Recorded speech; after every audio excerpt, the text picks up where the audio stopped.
I'm not going out without a fight. Hell no, I'm right with you, sister.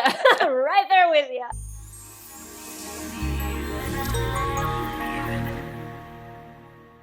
Hi, I'm Nalie, and welcome to the Nalie Show, where I help you beat your battles and be the best version of you. By now, you know that I was hit with a recurrence. Metastatic breast cancer 3 years after declaring being cancer-free, now in the lungs. It was probably the most traumatic thing that I have ever been through. Way more traumatic than my initial diagnosis in 2013. There are just no words.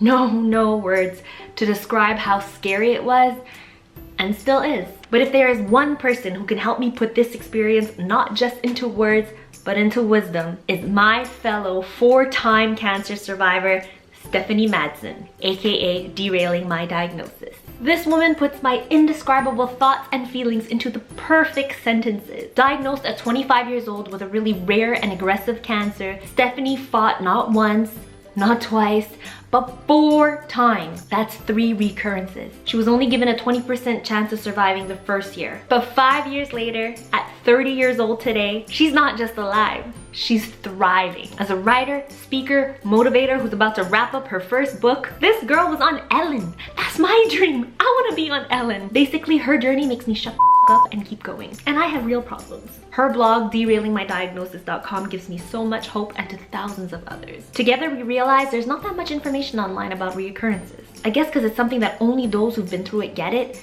and those who have don't really like to talk about it. Together, we're giving you 5 tips to cope with a recurrence, which we pray to God you don't need, but if you do, here you go. Steph's from Austin, Texas, and I'm right here in Montreal. So for the first time ever on the Nalie Show, we're doing this via Skype. I'm so excited. This is also the first time that we're meeting, so I'm so happy you could join us. Here we go.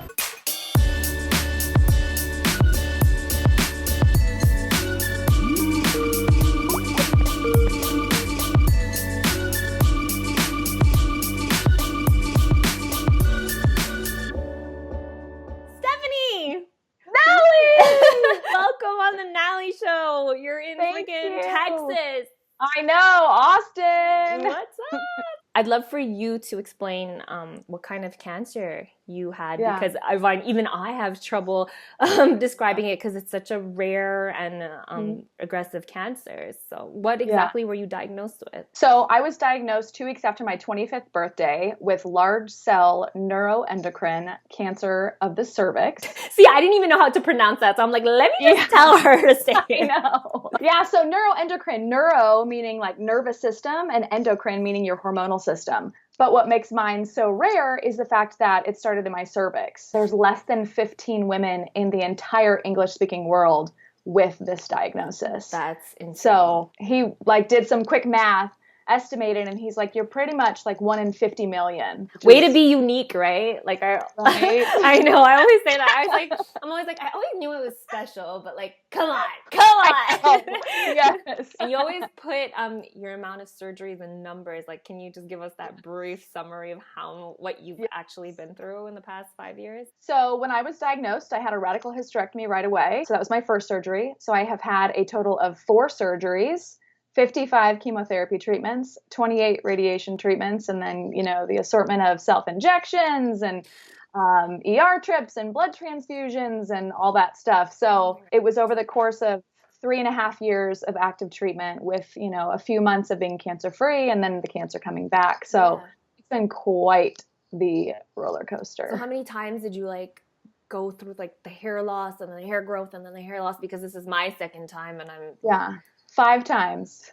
5 times. So I've had to shave my head 5 times after losing it. 5 times being bald. This is the longest my hair's been. But that's exactly what I'm like. My eyeballs are just staring at your beautiful. Look at that hairstyle. The hairdo looks amazing. It's getting me excited. I'm like, I know, it'll come back. What was your initial reaction back when you were 25 years old? The first diagnosis. How did you feel? I think we all feel, and everybody responds differently to hearing they have cancer. The backstory before my diagnosis is I was essentially misdiagnosed for an entire year. Oh, So I am very well in tune with my body, which I am a huge advocate for being self-aware. I knew something was going on. And so for a whole year, I was going to doctors and specialists. And at that time I was 24. And generally the medical community looks at a 24-year-old woman and says, you're young, you're in shape, you're healthy, nothing's wrong. It was devastating because my husband and I had just started being really serious about starting to have kids. To get the news you have cancer, but then also you need a radical hysterectomy, and there's essentially no time. We can't wait. It was devastating for many reasons. I mean, being 25 years old. So what's the difference of, let's say, your second time, and then your third time, and then your fourth time? You know, does it escalate? Does it get better? Does it get worse? Like, how would you even describe your reaction to these recurrences? So that was absolutely far more devastating than the original diagnosis, because I think when you finish treatment and you get clear scans, you have this like cautious optimism, but you're still really like, oh my gosh, I just beat cancer. Yeah. We can move on with our life. So I was so hopeful, and oh my gosh, I got through this like horrendous journey only to find out, hold on a second, it's not anywhere close to being done. Yeah, recurrence is 1,000 times worse than an original diagnosis. So the second recurrence, got through all that. My cautious optimism was a little bit lower after finishing treatment, because I'm like, okay, it happened once, so there's proof that it can come back. Third time it came back. I mean, I'll never forget. My husband and I were in our house, and I get a call from my doctor, and she shares the news. I had it on speaker, and my husband, like a movie, slides down the wall and puts his head in his hands. And that was the emotion for both of us. It was like, oh my gosh. Again. Like we barely thought we could do it twice. Yeah. And now to do it a third time. And so again, more surgery, more chemo. And then I was cancer free again. And so there you are again thinking, okay, it's the end of treatment. And everything around you is like, yeah, celebrate. And I'm like, yeah, hopefully time's a charm. So your optimism, you think, was going lower and lower as... It was. My optimism was getting lower, but at the same time, my hope and like determination was rising. And I still have that cautious optimism, and it's now 2 years of clear scans, 2 years post-treatment, and I still get that. I mean, it just takes you right back to that place of being, oh my goodness, there in 1 second, my life could change again. Is that a constant fear in your mind? Is it going to happen a fifth time? I think, you know, when you have this many recurrences, you don't resign yourself. I won't say that, because I have never let myself get to that point of being like, all right, well, I'm going to die. But you definitely have a heightened awareness of the possibilities. But I also, strangely enough, take some sense of comfort in, I know what I'm doing. I'm curious, you look really good right now. Any like major lifestyle changes? Like, well, how the hell did you beat cancer like 4 times? I get that asked all the time. Yeah, I get asked like, do you want any supplements? Are you like, I what know. are you doing? Like, what's the trick? And that's why I'm asking, because that's like a number one question that I get all the time. And I hate to say this, but no. There's not. I know. There's no quick trick to beating cancer. I was healthy, in shape, vegetarian, no red meat, none of those like cancer-causing, none of that, and I got cancer. I was just saying how when like a recurrence happens, the only people who really understand are those who've been through it. And you put it in a way where it's not, you give such good advice, but you have such wisdom, and I can't think of a better person to give 5 tips on how to cope with a recurrence. So are you ready? I feel like this is a bit of a selfish Nalie show, because I feel like this is for me. I'm like, Stephanie, give me the 5 tips. I need it. I can tell myself these things, I so would. So exactly. I love it. And so now this is going to be online forever for everybody. So let's do this. Number 1 is allow yourself to grieve. Allow yourself to get to those deep, dark, scary places. Allow yourself to walk through the what ifs. Allow yourself to feel the feelings. There's nothing worse than saying, I'm okay, I'm fine, I'm not going to talk about it, I'm smiling, I'm going to get through it. because that doesn't help you and it doesn't help anybody around you. But I think the way that you build your strength in your fight is by getting to that deep, dark place, knowing what the end of the road could be, but then stepping back, preparing yourself for what lies ahead. I always say, bring a picnic, don't pack a tent. Bring a picnic. So bring a little sandwich, figuratively speaking, but bring a picnic. So something that's going to have an end date, you know, lunch is over. So now I need to get up and move on. Don't pack a tent, because when you're packing a tent, that's signifying that you're going to camp out there for nights, for weeks, for however long. So let yourself get there, but also have an end goal of knowing I'm not going to stay here. I'm not going to live in this grief. I'm going to do what I need to do to get back up and really get to fighting. Number 2, breathe and make a plan. So once you've done your grief, although grief comes back, we all know it's like a roller coaster, but once you've done your initial processing, your initial like sit in a corner and get to those deep, dark, scary places, and now you've crawled out, take a breath. Yes. Take a breath and kind of step outside of the situation and then think, okay, this is a recurrence, meaning I've done this before. I'm a chemo pro. Maybe you didn't have chemo before, so maybe that's new. There's going to be new things, but there's also going to be things that you've done before. Knowing that you've done this before, reminding yourself, okay, I've done this before. I'm already a chemo pro or a radiation pro or a surgery pro or a grieving pro.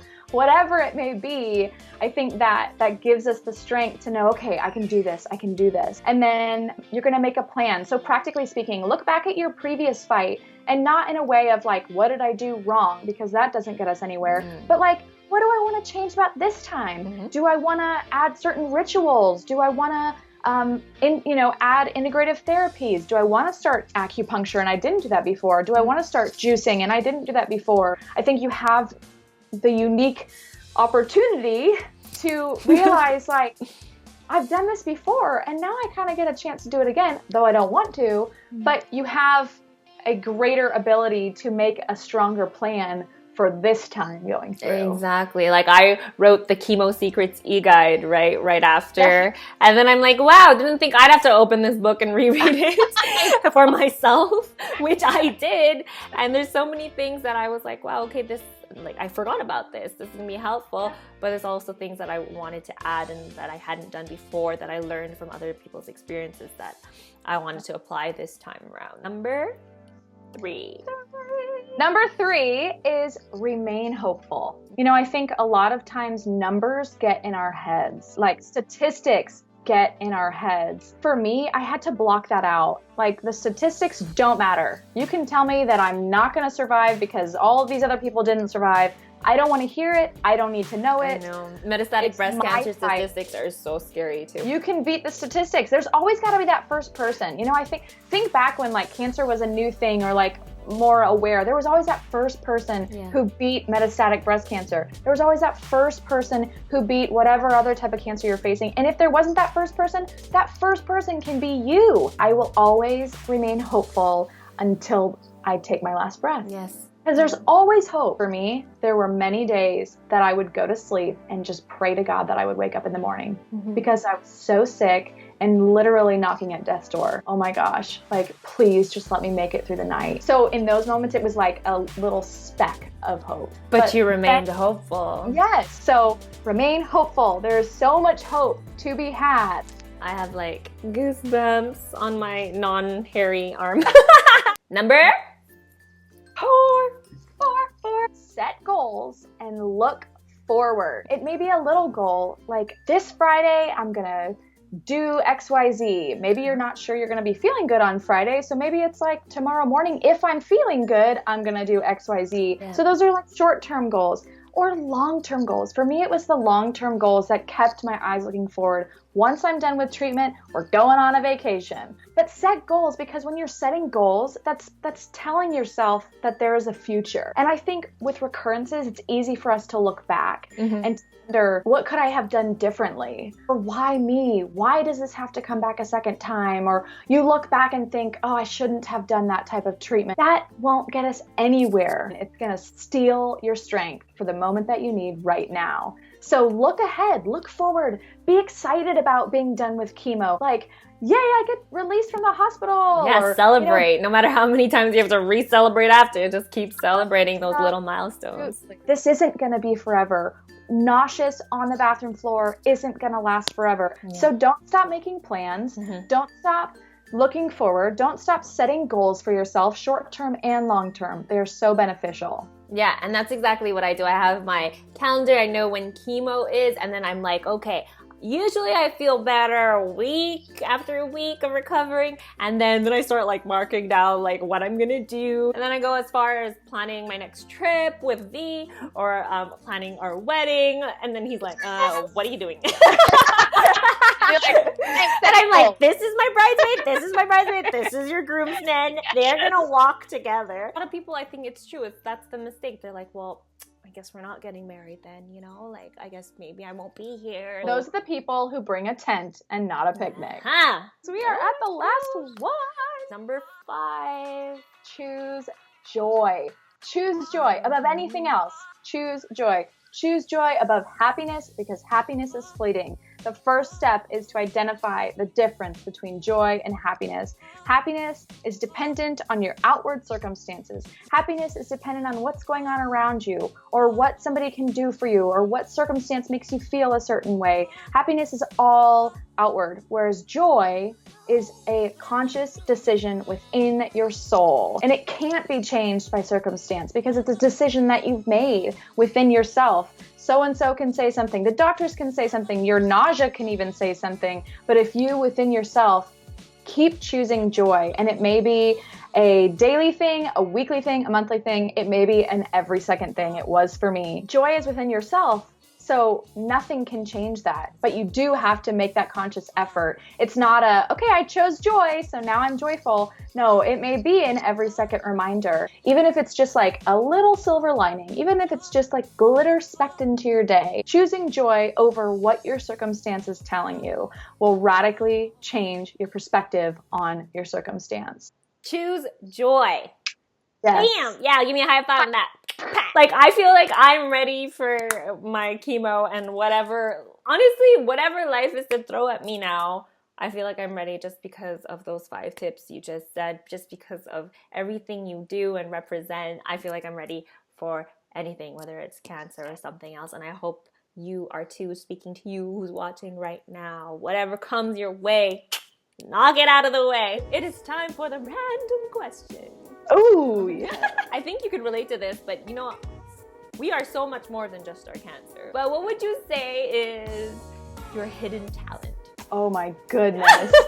I am gonna totally embarrass myself, because this is literally the only thing that I can think of. I love it. Go for it. So I can make this weird face with my, like, so then I like do this like fake thing where I'm like, oh my gosh, I'm sewing my lip in here. This like string. Oh. And then I'm just gonna sew right here with this. Oh my God. You, this girl. So yeah, embarrassed, but that amazing. I guess I'm blown hey, open. That was the best thing you could have ever done for me right now.